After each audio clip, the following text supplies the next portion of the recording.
నమస్తే. యాక్ట్ వ్యూయర్స్కి మా నమస్కారం. నేను డాక్టర్ బిందు Menon, neurologist, Apollo speciality hospitals, Nellore. నేను ఇండియన్ ఎపిలెప్సీ అసోసియేషన్ది సెక్రటరీ జనరల్గా కూడా ఉన్నాను. ఈరోజు మనం మూర్ఛ వ్యాధి గురించి, మూర్ఛ వ్యాధి మహిళల్లో ఉన్నప్పుడు వాళ్ళకి ఏం ఛాలెంజెస్ ఉంటుంది, వాళ్ళు దానికి ఏం జాగ్రత్తగా ఉండాలి అది తెలుసుకుంటాను.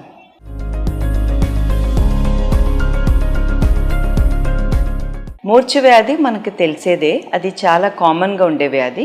100లో ఒక్కరికి ఉంటుంది.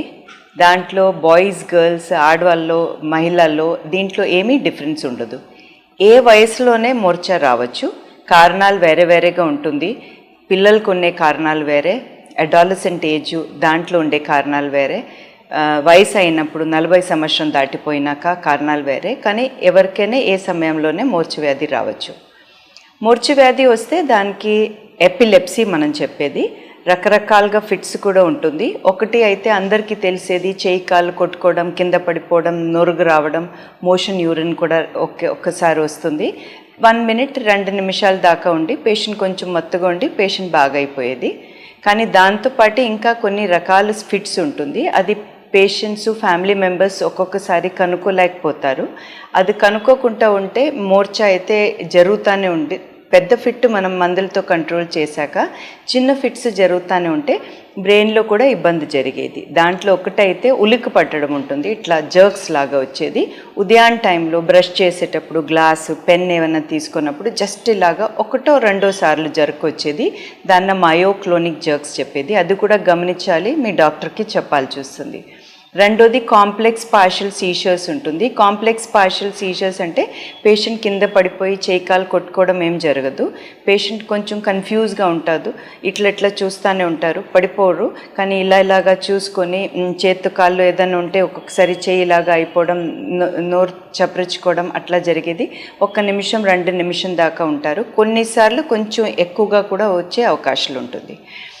పిల్లల్లో ఉండేది యాబ్సెంట్ సీజర్స్, అంటే 100 సార్లనే రావచ్చు. అలాగా జరిగినప్పుడు పిల్లలు క్లాస్ రూమ్లో ఇలాగ కూర్చొని జస్ట్ ఇలా చూస్తూనే ఉంటారు. ఒక్కొక్కసారి కళ్ళు ఇట్లా రప్ప పెట్టుకుంటారు. కానీ ఇలా 30 సెకండ్స్ 30 సెకండ్స్ దాకా మాత్రం ఉండి తనే ఆగిపోతారు. దాంట్లో ఏది వేరే చలనం కనిపించదు, జస్ట్ ఆగిపోవడం, ఇలాగ చూసుకోవడం. కానీ ఆ సమయం మనం కాంటాక్ట్లో ఉండరు. టీచర్స్ ఏదైనా చెప్తే కూడా వాళ్ళకి అర్థం కాకుండా ఉండేది. ఇది మూర్ఛ ఉండేది ఏ ప్రకారంగా, కామన్గా ఉండేది పెద్ద ఫిట్ పడిపోవడం. కానీ చిన్న ఫిట్స్ కూడా మూర్ఛ వ్యాధి పేషెంట్స్కి ఉంటే అది మనం గమనించాలి. ఫ్యామిలీ మెంబర్స్ కానీ స్కూల్లో ఉండేది, లేదు హాస్టల్లో ఉన్నప్పుడు ఫ్రెండ్స్కి చెప్పడం, అలాగా చెప్తే డాక్టర్కి చెప్తే ట్రీట్మెంట్ మనకు ఒక కాంప్రిహెన్సివ్, అన్ని రకాల ఫిట్స్కి మనం కంట్రోల్ చేసే ప్రకారంగా కూడా ఉంటుంది. మళ్ళీ ఇప్పుడు బాయ్స్, గర్ల్స్లో, ఆడవాళ్ళలో, మహిళల్లో ఏముంది, మనం ఏం జాగ్రత్త తీసుకోవాలంటే ఇది ఒక లైఫ్ స్పాన్. దీంట్లో డిఫరెన్స్ లేకపోతే కూడా మహిళల్లో హార్మోనల్ చేంజెస్ వల్ల కొన్ని డిఫరెన్సెస్ మూర్ఛలో కూడా ఉంటుంది. అంటే అడాలసెంట్ ఏజ్ అంటే మెన్సెస్, పీరియడ్ స్టార్ట్ అయినప్పుడు ఆ సమయంలో హార్మోన్స్లో కొన్ని డిఫరెన్స్ ఉంటుంది. ఆ సమయంలో ఫిట్స్ ఉన్నప్పుడు, పీరియడ్ స్టార్ట్ అయినప్పుడు ఆ ఈస్ట్రోజన్, ప్రొజెస్ట్రాన్లో కొన్ని డిఫరెన్సెస్ ఉంటే అది మూర్ఛకి కొన్ని హార్మోన్స్ హెల్ప్ఫుల్గా ఉండేది, కొన్ని హార్మోన్స్ హెల్ప్ఫుల్గా ఉండదు. కానీ ఈ సైకిల్ అయితే మనం ఏం స్టార్ట్ చేయలేము. కానీ ఆ సమయంలో కొంచెం అప్ అండ్ డౌన్స్ అయ్యే అవకాశాలు ఎక్కువగా ఉంటుంది.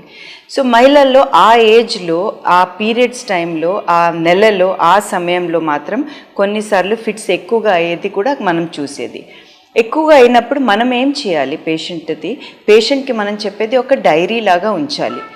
ప్రతి నెల ఒకే సమయంలో ఫిట్స్ వస్తుందనుకో, అప్పుడు మనకు ఆ సైకిల్ టైంలో మనం కనుక్కొని వాళ్ళకి ఏ టైంలో పీరియడ్ స్టార్ట్ అయ్యేది, ఆగేది, ఓవ్యులేషన్ ఏ టైంలో ఉండేది, అలాగా కనుక్కుంటే మనకు ఆ సమయానికి కొన్ని ట్రీట్మెంట్లో మార్పు చేయడానికి మనకు కుదురుతుంది. కానీ మనం ఒక డైరీ లాగా పెట్టకపోతే అది పేషెంట్కి వచ్చి చెప్పడం కూడా కుదరదు. దానికి కూడా మనం ఒక ఫౌండేషన్ తరపున ఒక ఎపిలెప్సీ హెల్ప్ యాప్ కూడా మనం తయారు చేశాను. EPILEPSY epilepsy help HELP. అది గూగుల్ ప్లే స్టోర్లో మనం డౌన్లోడ్ చేయొచ్చు. అది 3 లాంగ్వేజెస్లో ఉన్నాయి. మీకు ఇష్టం ఉండే లాంగ్వేజ్లో మీరు అది సెలెక్ట్ చేసేసి దాంట్లో అన్ని మనకి ఫార్మాట్స్ ఉన్నాయి. దాంట్లో మిగతా అన్ని మన ట్యాబ్లెట్స్, డ్యూరేషను, మీ ఇన్వెస్టిగేషన్స్, ఈజీ ఉండొచ్చు, MRI report, CT scan report, blood test reports, మీది అలారం ట్యాబ్లెట్స్ వేసుకోవడానికి అది అలారం పెట్టుకోవచ్చు. ఇంకా డాక్టర్ అపాయింట్మెంట్ పెట్టుకోవచ్చు. ఒక అలర్ట్ కూడా ఉంది మనకి. ఒక పేషెంట్ ఇప్పుడు హాస్టల్లో ఉందనుకో, రూమ్లో ఉంటారు, మనకి పేరెంట్స్ చాలా స్ట్రెస్లో ఉంటారు, మన పేషెంట్కి ఏమైనా ఫిట్ వచ్చేస్తుందా అలాగా అర్థం, అంటే హాస్టల్ పంపించుకుంటా కూడా అయిపోయే పరిస్థితి ఉంటుంది. అప్పుడు దాంట్లో ఒక నంబర్ పెట్టేస్తే ఫిట్ వచ్చే ముందు కొంతమందికి ఆరా అనే సిమ్టమ్ ఉన్నప్పుడు అది అలాగా హిట్ చేసేస్తే ఆ పేషెంట్కి మెసేజ్. ఎపిలెప్సీ హెల్ప్లో పెట్టుకున్నప్పుడు ఎప్పుడెప్పుడు ఫిట్స్ వస్తుంది అది కూడా ఒక కాలం ఉంది. సో ఆ దాంట్లో ఫీడ్ చేసేస్తే మీరు డాక్టర్ దగ్గరికి వెళ్ళేటప్పుడు మనకి ఒక మంత్లో ఇదే సమయంలో దాదాపు ఒక 4 or 5 times డిఫరెన్స్ ఉంటే, ఎస్పెషలీ మన మహిళల్లో చూసేది అది మనం క్యాటమీనియల్ ఎపిలెప్సీ చెప్పేది. అదన్న మనం అటువంటి అయితే డోసెస్ మాత్రం పెంచుకోకుండా కొన్నిసార్లు ఆ సమయానికి మాత్రం కొన్ని వేరే టైప్గా మనం ట్రీట్మెంట్ ఇచ్చేదానికి కూడా కుదురుతుంది. ఆ జాగ్రత్తలు మనం గర్ల్స్కి ఉండాల్సి వస్తుంది పీరియడ్స్ టైంలో వాళ్ళు చూసుకోవడం. ఆ సమయంలో అడాలసెంట్ ఏజ్ ఒక 19-18 yearsలో ఆ సమయంలో ఫిట్ ఏమైనా వచ్చేస్తే ఫస్ట్ ప్రాబ్లము మహిళల్లో వచ్చేటప్పుడు ఒక స్టిగ్మా, ఒక మనకి ఇది ఫిట్ వచ్చింది కదా, మనం అమ్మాయిన స్కూల్లో పంపించడం కానీ కాలేజ్లో పంపించేస్తే అక్కడ ఏమైనా ఫిట్ వచ్చేస్తే అక్కడ పడిపోతే అందరికీ తెలిసిపోతుంది కదా, అలాగా అనుమానంతో దాదాపు మనం చూస్తున్నాను పేషెంట్స్కి యూజువలీ వాళ్ళ ఎడ్యుకేషనే ఆపేస్తారు. ఎడ్యుకేషన్ మాత్రం ఆపడం కాదు, వాళ్ళ బయట పంపించడం కూడా ఆపేస్తారు. అది అస్సలు చేయకూడదండి.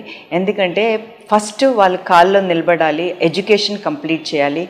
Women have to be empowered. అంటే మనం ఇండియన్ ఎపిలెప్సీ అసోసియేషన్ తరఫున కూడా మనం అందరూ గర్ల్స్ అండ్ విమెన్కి చెప్పేది ఫస్ట్ ఎడ్యుకేషన్ ఉండాలి.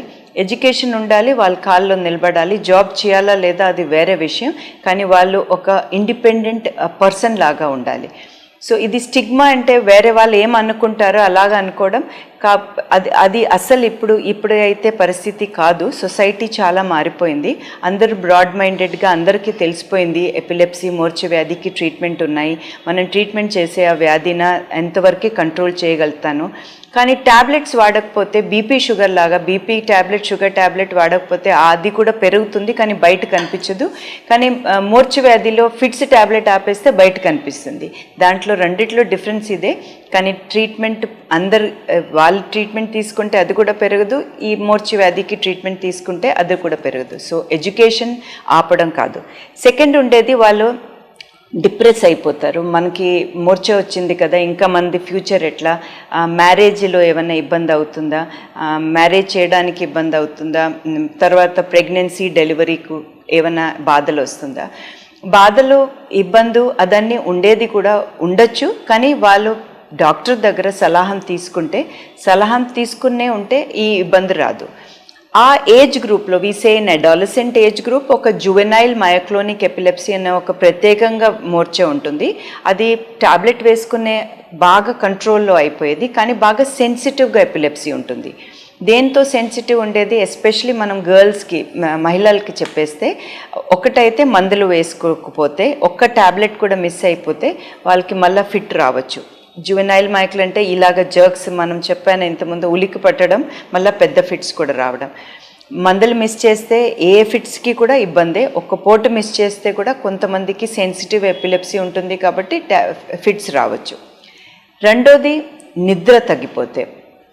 ఈ జేఎంఈ పేషెంట్ మనం చెప్పేది ఆ పెద్ద ఫిట్ వచ్చి ఇలాగ ఉలిక్కిపడ్డే ఆ ఫిట్స్ ఉంటుందా, జువెనైల్ మయోర్జీ అంటే ఫైల్లో కూడా మనం చూడొచ్చు, డాక్టర్ రాసేది ఉంటే.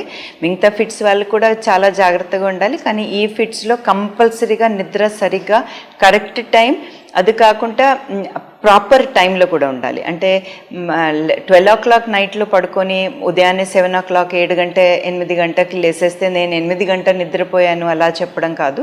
ఒక 10కి పడుకొని ఉదయాన్నే 6 o'clockకి లేయడం, అది కరెక్ట్ టైం ఉంటుంది. ఎందుకంటే ఫిట్స్ స్లీప్తో నిద్రతో చాలా సెన్సిటివ్గా ఉంటుంది. నిద్ర తగ్గిపోతే ఫిట్స్ రావచ్చు. అప్పుడు మనం ట్యాబ్లెట్ వాడుతూనే ఉంటే కూడా ఫిట్స్, నిద్ర సరిగా లేకపోతే ఫిట్స్ వస్తూనే ఉంటుంది. అనవసరంగా మనకు ట్యాబ్లెట్ మందులు పెంచాల్సి వస్తుంది. రెండోది ఉంటే వాళ్ళ ఇంకా ట్రిగర్స్ ఉంటుంది పీరియడ్స్ టైంలో. ఆ జువెనైల్ మయోక్లోనిక్ ఎపిలెప్సీ కూడా ఆ సమయంలో కొన్నిసార్లు ఎక్కువ రావచ్చు. కాబట్టి మనం ఏం చేయాలి, పేషెంట్కి ఏం చెప్పేదంటే ఆ సమయంలో ట్రావెల్, స్టడీస్ ఏమైనా ఉంటే నిద్ర కొంచెం జాగ్రత్తగా ఉండాలి, టాబ్లెట్స్ అస్సలు మిస్ చేయకూడదు, ఆ సమయంలో వాటర్ బాగా తీసుకోవాలి, హెల్దీగా ఉండేదానికి ప్రయత్నించాలి, స్ట్రెస్ ఉండకూడదు, ఓవర్ నైట్ జర్నీస్ చేయకూడదు. Usually long journeys, stressful journeys, bus journeys, road journeys ఆ సమయంకి ప్లాన్ చేయకుండా ఉండాలి. అన్నిసార్లు కుదరకపోవచ్చు, కానీ మ్యాక్సిమం వాళ్ళ ఆ సమయానికి అలాగా ఏది ప్లానింగ్ చేయకుండా ఉండాలి. ఎస్పెషలీ మ్యారేజ్ సెరమనీస్ అన్నీ ఉంటుంది, నైట్లో చేసేస్తే అప్పుడు ఇదన్నీ కలిపి ఉంటే ఈ ఇబ్బంది వచ్చేది. పీరియడ్స్ పోస్ట్పోన్ చేయడానికి కొన్నిసార్లు మందులు వేసుకోవడం కూడా జరుగుతుంది. అది తనే ఓవర్ ద కౌంటర్ మందుల షాప్లో పోయి వేసుకోవడం అలాగా చేయకూడదు. డాక్టర్ సలహాను తీసుకునే, ఎందుకంటే కొన్ని ట్యాబ్లెట్స్ ఆ ట్యాబ్లెట్ వేసుకున్నప్పుడు ఈ మనం ఫిట్స్ మందులది పవర్ బాడీలో తగ్గిపోయే అవకాశాలు ఉంటుంది. అప్పుడు ఇంకా మనం బ్రెయిన్ సెన్సిటివ్ అయిపోయి మళ్ళీ ఫిట్ వచ్చే అవకాశాలు కూడా ఉంటుంది. ఫాస్టింగ్ అంటే కొన్నిసార్లు ఫుడ్ మిస్ అయిపోతే, ఫుడ్ ఏ సమయంలో అయినా ట్యాబ్లెట్స్ కరెక్ట్గా వేసుకున్నాక మార్నింగ్ బ్రేక్ఫాస్ట్ మిస్ అయిందనుకో కొన్నిసార్లు ఆ సమయంలో కూడా ఫిట్ వచ్చే అవకాశాలు ఉంటుంది. సో ట్యాబ్లెట్స్ కరెక్ట్గా వేసుకోవడం, నిద్ర సరిగ్గా ఉండడం, ఎక్కువ అలసిపోయి పని ఎక్కువ జర్నీ అలాగా చేసుకోకుండా పీరియడ్స్ టైంలో వచ్చే అవకాశాలు ఉంటుంది కాబట్టి జాగ్రత్తగా ఉండడం. అండ్ సెకండ్ లాస్ట్లీ మనం ఎక్సర్సైజెస్ అన్ని బాడీలో కరెక్ట్గా ఉండడం, వేరే ట్యాబ్లెట్స్ వేసుకోకుండా మనం ఏదైనా సలహాతోనే వేసుకోవాలి. ఇది మన అడాలసెంట్ పీరియడ్లో వాళ్ళకు ఉండేది స్టిగ్మా, వాళ్ళకి ఏదో ఒక అపోహన ఉంటుంది కి మనకి మాత్రం వచ్చింది. No, do not worry, you can be safe and healthy. Tablets కరెక్ట్గా వేసుకుంటే మనకి ఫిట్స్ కంట్రోల్లో పెట్టుకోవడానికి కుదురుతుంది. మీ డాక్టర్ సలహాతో మీరు డైరీ లాగా పెట్టుకొని ఏ సమయంలో వస్తుంది డాక్టర్కి జాగ్రత్తగా చెప్పుకోవడం. ఎడ్యుకేషన్ కంప్లీట్ చేయాలి. మీరు ఫిట్స్ ఉంది కాబట్టి ఎడ్యుకేషన్ మానేసి హాస్టల్లో పంపించుకుంటా కాదు, డాక్టర్ సలహాలో ఉండండి, వాళ్ళు చెప్పే ప్రకారంగా మీరు చేయగలుగుతారు. నెక్స్ట్ స్టేజ్ వచ్చేది మ్యారేజ్ అండ్ ప్రెగ్నెన్సీ. మనం ఈ సమయంలో ఏం చేయాలి? ఫస్ట్ మనం సలహా ఇచ్చేది, మూర్ఛ వ్యాధి ఒక డాక్టర్ పేషెంట్ ఒక జర్నీ లాగా ఉంటుంది. సో సడన్గా మ్యారేజ్ టైంలో కానీ ప్రెగ్నెంట్ అయిపోయి సడన్గా డాక్టర్ని మీరు మార్చుకుంటే, మీ న్యూరాలజిస్ట్ని మార్చుకుంటే డాక్టర్కి కూడా పేషెంట్ది పర్సనాలిటీ అర్థం చేసుకోవడానికి, వాళ్ళ ట్రీట్మెంట్ది అర్థం చేసుకోవడానికి కొంచెం ఇబ్బంది అవుతుంది. So my suggestion is that మీరు ఏ డాక్టర్ దగ్గర ట్రీట్మెంట్ తీసుకుంటున్నారో ఫస్ట్ నుంచి, అంటే 5-6 సంవత్సరం నుంచి డాక్టర్కి మీరు నిద్రది ఎలా ఉంటుంది, మీ ఫిట్స్ ఎప్పుడు వచ్చే అవకాశాలు ఉంటుంది, ఏ ట్యాబ్లెట్ మీకు బాగా సూట్ అయ్యి ఉంది, ఏ ట్యాబ్లెట్లో మీకు రియాక్షన్ అయిపోయి ఉంది, మీకు ఎలా ఉంటుంది మీ పర్సనాలిటీ, మీరు ఎంతవరకు ట్యాబ్లెట్ వేసుకొని వ్యక్తులు ఉన్నాయా, ఇదన్నీ ఆ డాక్టర్కి ఆ 5-6 సంవత్సరం కానీ 2-3 సంవత్సరం కానీ డాక్టర్కి బాగా తెలిసేది. కాబట్టి compulsory I would suggest that follow with one doctor. ఎందుకంటే ఆ ఒక జర్నీలో కొత్త డాక్టర్ ఆ సమయం ఆ సెన్సిటివ్ టైంలో వచ్చి ఒక నిర్ణయం తీసుకోవడం కొన్నిసార్లు కుదరదు. మ్యారేజ్ అండ్ ప్రెగ్నెన్సీ, మ్యారేజ్ అయినాక ప్రెగ్నెన్సీకి ప్లాన్ చేసేది ఆ సమయంలో కాదు, మనం డాక్టర్ దగ్గరికి వెళ్ళాలి. ఇప్పుడు 25, 20 వాట్ ఎవర్ ఏజ్ మనం మ్యారేజ్ ప్లాన్ చేస్తున్నానో దానికి ముందే మనం డాక్టర్ దగ్గర సలహా తీసుకోవాలి. డాక్టర్ దగ్గర పోయి సలహా తీసుకోవాలంటే మ్యారేజ్ ఫిక్స్ చేస్తున్నాను, వై దట్ ఈస్ ఇంపార్టెంట్, ఎందుకు అది అవసరం అంటే కొన్నిసార్లు కొన్ని ట్యాబ్లెట్స్ ప్రెగ్నెన్సీకి సేఫ్ కాదు, ఆ పేషెంట్కి కాదు, బిడ్డకి సేఫ్ కాదు. ఎందుకంటే teratogenic effect of the drug మనం చెప్పేది. కొన్నిసార్లు మనకేమవుతుంది, పేషెంట్ సడన్గా వచ్చి మ్యారేజ్ ఇన్విటేషన్ కార్డు ఇవ్వడం జరుగుతుంది. కానీ డాక్టర్ మ్యారేజ్ ఇన్విటేషన్ కార్డ్ కాదు, పేషెంట్ ప్రిస్క్రిప్షన్ చూస్తే ఇది నెక్స్ట్ వీక్ మ్యారేజ్ ఉంది కదా, ఇక్కడ నేను పేషెంట్ వాడే ట్యాబ్లెట్ అసలు పేషెంట్కి సేఫ్ కాదు. ఆ సమయంలో మనం మొత్తం ప్రీ కన్సెప్షన్ కౌన్సిలింగ్ చెప్పేది, ఆ సమయం మనం ప్రెగ్నెన్సీకి కౌన్సిలింగ్, ఎన్ని రోజు ఇట్లా కాంట్రసెప్షన్ ఇదన్నీ మనం చెప్పలేను కదా. సో ముందు జాగ్రత్తగా ముందే పేషెంట్ డాక్టర్ దగ్గరికి వెళ్ళి ఒక టైం గ్యాప్ ఇవ్వాలి డాక్టర్కి కూడా నిర్ణయం తీసుకోవడానికి. సో కొన్ని మందులు పేషెంట్కి కాదు, బిడ్డకి సేఫ్ కాదు, కానీ ఒకేసారి వెళ్ళి ఆ సమయానికి నెక్స్ట్ వీక్ మ్యారేజ్ ఉంది అలాగా చెప్పి ట్యాబ్లెట్ మార్చుకోవడం అది కూడా కుదరదు. ఎందుకంటే ఈ ట్యాబ్లెట్ నుంచి వేరే ట్యాబ్లెట్కి వెళ్ళాలంటే ఈ ట్యాబ్లెట్ మనం నిదానంగా డోస్ తగ్గించాలి, ఇంకా ఒక ఫిట్స్ మందులు స్లోగా మనం డోస్ పెంచాలి. సో మనకి క్రాస్ ఓవర్ ఫేస్లో అట్లీస్ట్ మనకి కొన్ని నెల పడుతుంది. ఆ కొన్ని నెల పడుతుంది కానీ ఈ ట్యాబ్లెట్తో బాగా పేషెంట్కి ఫిట్స్ కంట్రోల్ అయ్యి ఉంది కదా, ఈ ట్యాబ్లెట్స్ ఏమైనా కంట్రోల్ అవుతుందా లేదా అది మనకు చెప్పడం కుదరదు. ఎందుకంటే ఒక్కొక్క ఫిట్ ఒక్కొక్క ట్యాబ్లెట్ ఎలా బిహేవ్ చేస్తుంది మనం చెప్పలేను, కాబట్టి కొంచెం టైం కావాలి. మ్యారేజ్ అయినాక కూడా ప్రెగ్నెన్సీ ఎప్పుడు ప్లాన్ చేయాలి మనకి పేషెంట్స్ వచ్చి అడిగేవాళ్ళు. కొంతమంది అయితే చాలా జాగ్రత్తగా ఉంటారు. సో మనకు రీసెర్చ్ ప్రకారంగా మనం ఏమి చూసానంటే అట్లీస్ట్ 9 months ఫిట్స్ లేకుండా ఉంటే అప్పుడు ప్రెగ్నెన్సీ ప్లాన్ చేయొచ్చు. అంటే అట్లీస్ట్ ఇప్పుడు 2-3 నెలల ముందు కూడా ఫిట్స్ వస్తానే ఉంది అనుకో, ఆ సమయంలో ప్రెగ్నెన్సీ ప్లాన్ చేయడం కొంచెం రిస్కీ ఉంటుంది. ఎందుకంటే మనకు అగైన్ విత్ రీసెర్చ్ మనకు తెలిసేదంటే ఛాన్సెస్ ఫిట్స్ ప్రెగ్నెన్సీ టైంలో వచ్చే అవకాశాలు చాలా హైలో ఉంటుంది. సో ఆ సమయం మనం ఇచ్చేస్తే ఇక్కడ ఫిట్స్ వచ్చే ఛాన్సెస్ తగ్గుతానే ఉంటుంది. సో ఆ గ్యాప్ మనం పెట్టుకోవాలి. సో యాజ్ ఐ సెడ్ మందులు కొన్నిసార్లు మార్చాల్సి వస్తుంది, కొన్నిసార్లు మార్చాల్సిన అవసరం లేదు. కొన్నిసార్లు ఫిట్స్ 2-3 నెలల ముందు వచ్చిందంటే అంత సేఫ్ కాదు అప్పుడు ప్రెగ్నెన్సీ ప్లాన్ చేయడం. కాబట్టి మీరు గైనకాలజిస్ట్ దగ్గరికి వెళ్ళాలి. మీ న్యూరాలజిస్ట్ దగ్గరికి వెళ్తే గైనకాలజీ దగ్గర కంపల్సరీ పంపిస్తారు.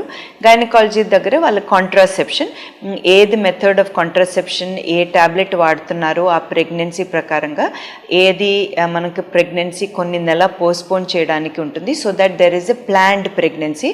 ప్లాన్డ్ ప్రెగ్నెన్సీ అయితే బిడ్డకి కూడా బాగుంటుంది, హెల్దీ బేబీ హెల్దీ మదర్ ఉంటుంది.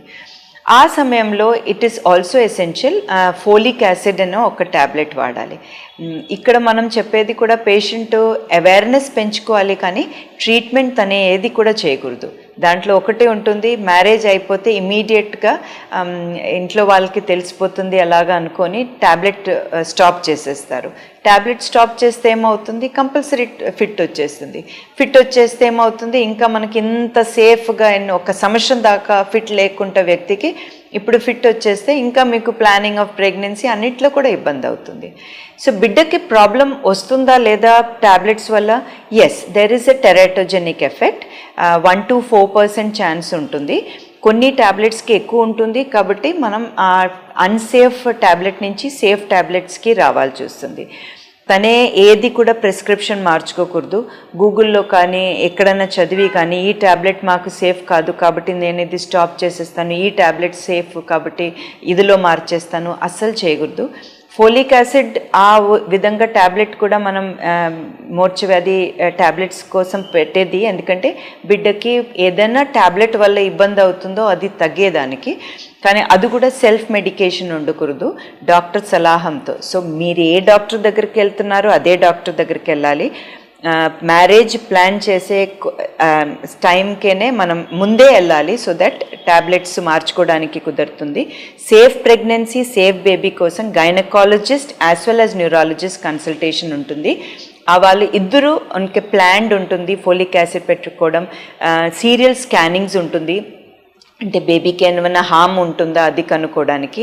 ఇలాగా జరిగినప్పుడు ట్యాబ్లెట్స్ కరెక్ట్గా వేసుకోవడం, నిద్ర సరిగా ఉండడం, ఏదైనా ఇబ్బంది అయితే డాక్టర్ దగ్గర చూపించుకోవడం. కొన్నిసార్లు బీపీ ప్రెగ్నెన్సీ టైంలో పెరిగే అవకాశాలు ఉంటుంది. బీపీ ఇన్స్ట్రుమెంట్ ఇంట్లో పెట్టుకొని ట్రీట్మెంట్ చేయడం కాదు, బీపీ ఏమైనా పెరుగుతుంది ఇమీడియట్ మీ గైనకాలజిస్ట్కి చెప్పుకోవడం. ఎందుకంటే దానివల్ల కూడా మనకి కొన్ని ఇబ్బంది రాకూడదు. ఎందుకంటే బీపీ పెరిగినాక ప్రెగ్నెన్సీ టైంలో ఇంకా ఒక ఫిట్స్ ఉంటుంది, ఎక్లాంప్సీ అని చెప్పి అది రావడం ఉంటుంది. డాక్టర్ సలహా ప్రకారంగా కొన్ని ఎక్సర్సైజెస్, వాకింగ్ ఎంతవరకు మీకు అనుకూలం, మీ ప్రెగ్నెన్సీకి ఎంతవరకు అనుకూలంగా ఉంటుందో అది చేసుకోవడం. ప్రెగ్నెన్సీ డెలివరీ అయిన తర్వాత డెలివరీ టైంలో కూడా గైనకాలజిస్టు న్యూరాలజిస్టు ఇన్ కోఆపరేషను కొన్నిసార్లు అది ఇంజెక్షన్స్లో మార్చుకొని ట్యాబ్లెట్ అలాగా పెట్టడం కూడా జరుగుతుంది. డ్యూరింగ్ ద ప్రెగ్నెన్సీ 9 monthsలో కూడా కొన్నిసార్లు ట్యాబ్లెట్స్లో అడ్జస్ట్మెంట్ కూడా చేయాల్సి వస్తుంది. పేషెంట్ డాక్టర్ దగ్గరకు రావడం ఇబ్బంది అయితే ఫ్యామిలీ మెంబర్స్ అయినా వచ్చి చూపించుకొని ట్యాబ్లెట్స్ మనం కన్సల్టేషన్తో ట్యాబ్లెట్స్ కొన్నిసార్లు పెంచుకోవాల్సి వస్తుంది. అది డాక్టర్ డిసైడ్ చేస్తారు. కానీ 9 months డాక్టర్ దగ్గరికి వెళ్ళకపోతే అప్పుడు మనకి పేషెంట్కి ఇబ్బంది అవుతుంది. సడన్లీ 9th monthలో పేషెంట్కి ఫిట్ వచ్చిందనుకో అప్పుడు ఈ సమయంలో మనం పెంచుకోవాల్సి వస్తుంది కదా, ఎందుకంటే బాడీ వెయిట్ పెరుగుతుంది. అది డాక్టర్ డిసైడ్ చేస్తారు. సో నో సెల్ఫ్ మెడికేషన్, కానీ ఎప్పుడు doctor and your own doctor. ఎప్పుడు ఏ డాక్టర్ దగ్గరికి వెళ్ళావో అదే డాక్టర్ దగ్గరికి వెళ్ళండి. డెలివరీ అయిన తర్వాత బేబీకి పాలు ఇవ్వచ్చా? పాలు ఇవ్వాలి. It is very very important. ఎందుకంటే ఏ ట్యాబ్లెట్స్ వాడితే కూడా కొంచెం ఒక వెరీ మైన్యూట్ అమౌంట్లో అయితే బేబీకి వెళ్తుంది. కానీ ద రిసర్చ్ హ్యాస్ షోన్ బేబీకి పాలు ఇవ్వడం ఈజ్ మోర్ బెనిఫిషియల్. ఆ ఒక స్మాల్ ట్యాబ్లెట్ ఇచ్చేది బాడీలో పోయేది అంత హార్మ్ఫుల్ కాదు. ద గుడ్ ఎఫెక్ట్స్ మోర్ ఉంది, బ్యాడ్ ఎఫెక్ట్స్ చాలా తక్కువగా ఉంది. నెక్స్ట్ ఫేజ్ ఆడవాళ్ళలో ఉండేది మెనోపాజ్. పీరియడ్స్ ఆగిపోయినాక మెనోపాజ్ ఏజ్ వచ్చేస్తే వాళ్ళు ఫిట్స్ ట్యాబ్లెట్, అంటే అందరికీ 3 to 5 years ఉండదు, కొంతమందికి లైఫ్ లాంగ్ ఉంటుంది. ఆ పేషెంట్స్కి ట్యాబ్లెట్స్ వాడతానున్నప్పుడు కొన్ని ట్యాబ్లెట్స్ ఎంజైమ్ ఇండ్యూసింగ్ ట్యాబ్లెట్స్ మన భాషలో చెప్పేది, ఆ ట్యాబ్లెట్స్ వాడినప్పుడు బాడీలో కాల్షియం అండ్ విటమిన్ డి తగ్గిపోయే అవకాశాలు ఉంటుంది. అప్పుడు బాడీ పెయిన్స్, టైర్డ్నెస్, వీక్నెస్, కింద కూర్చొని లేయాలి కష్టం. అటువంటి పరిస్థితిలో అగైన్ కన్సల్టేషన్లో ఉన్నప్పుడు డాక్టర్ కొన్ని సప్లిమెంట్ ట్యాబ్లెట్ వాళ్ళకి ఉండే ప్రాబ్లం ప్రకారంగా కూడా చెప్తారు. ఇదన్నీ మనం చేస్తానే ఉన్నప్పుడు ఏ పేషెంట్ కూడా మూర్ఛవ్యాధికి కానీ కంపల్సరీ మహిళల్లో ఎక్సర్సైజ్ బాగానే ఉండాలి, physical activity, physical strength, mental activity, depression ఉండకూడదు, ఆలోచన చేయకూడదు. మీరు ఒక్కరు కాదు, మీలాగా చాలా పేషెంట్స్ ఉన్నారు, చాలా హ్యాపీగా ఉన్నారు, హెల్దీ లైఫ్లో ఉన్నారు. మ్యారేజ్ అయిపోయి డెలివరీ అయిపోయి పిల్లలతో వాళ్ళు వస్తారు, they are all very happy.